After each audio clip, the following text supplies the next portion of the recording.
Hey, my name is Alex, and I'm just recording this video as a speech assessment for myself because I haven't been to speech therapy in a while, and I have an issue called cluttering when I speak.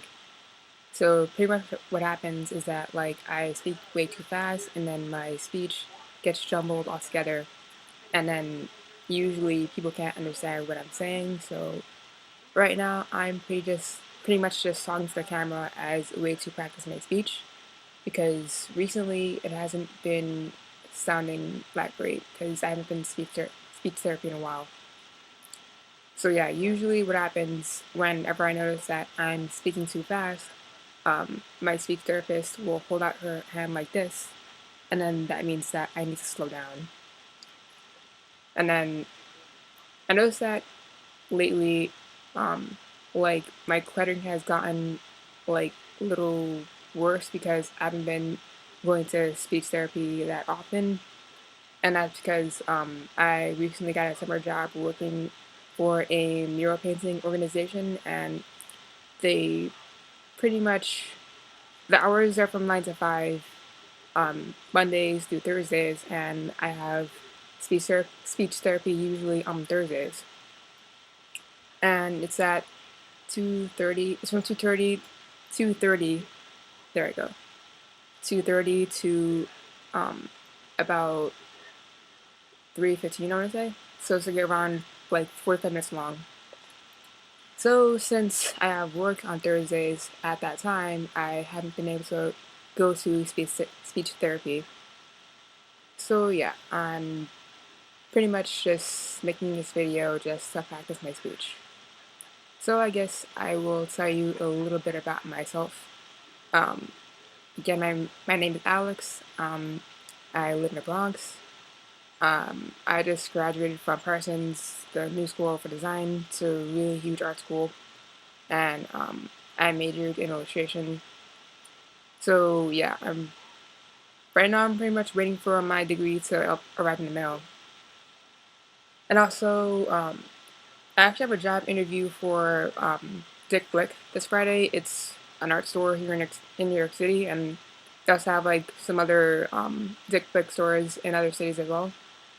And it's for a sales associate position. It's only seasonal slash part time, which kind of sucks because I really want a full time position working somewhere because my summer job only lasts until um, it lasts until August 14th. So after that, I have to find a full time job. And yeah, I mean, I kind of wish that the interview was for full time, but they told me that even though it's for seasonal and part time, that if I do work for them, then it'll probably become permanent. So I guess I'll just, go to interview, see if I can actually get the job, and hopefully, if I do, then I can work there for a while, and then hopefully it'll become permanent. So yeah, what else? Today I didn't do much, just stayed home. I'm actually trying to study for driver's ed test. So I got the manual from the DMV last week, and I've been studying that pretty much for the past 2 days. So yeah, I'm planning on taking the test on Friday, like sometime before or after the interview. And yeah, that's just like a short-term goal right now.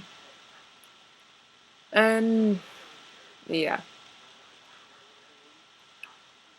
so I guess I'll tell you a little bit about what I do. I create comics.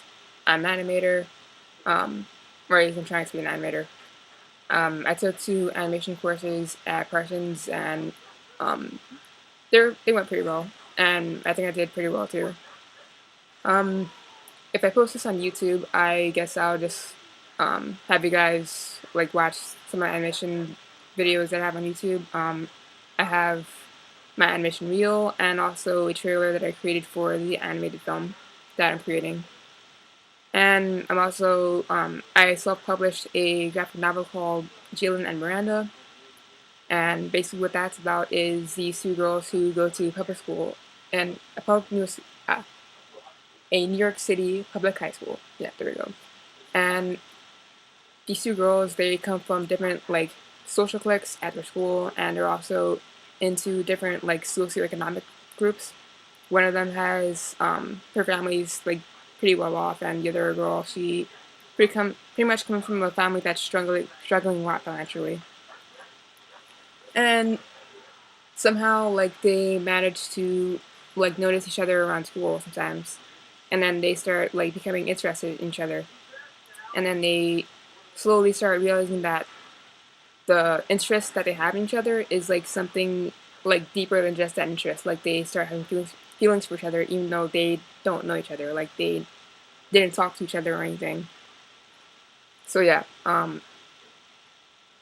Then well, in the story you find out what happens in this whole situation, but they somehow get managed to be paired off if, in their English class for a project. The project is like a month-long English assignment where they have to write a horror narrative, which kind of sucks because neither of them like horror stories at all, but they managed to become a group together, and then they come up with a good story for their narrative, and then through the process, like, they become like pretty good friends. Like they hang out for like a couple weeks, and then they start like learning things about each other, and then their interest in each other and feelings get a little deeper. And then at the end of the story, like whether or not they decide that they want to explore their feelings more gets it gets determined pretty much. So yeah, I guess I'll post a link to the graphic novel. It's on this site called madcloud.com. That's what I use to self-publish the book, the graphic novel. So yeah, I'll leave that down in the description. Alright, so wow, this has already been 7 minutes long already. Alright, so don't know if I'll be making another video again. I'm only making this now because no one's home, and I'm pretty sure my family would think it was weird if I were like sitting there talking to myself. So, yep, this is it for now. Alright, guys, so I am the eclectic one, aka Alex, or vice versa. Alright, later.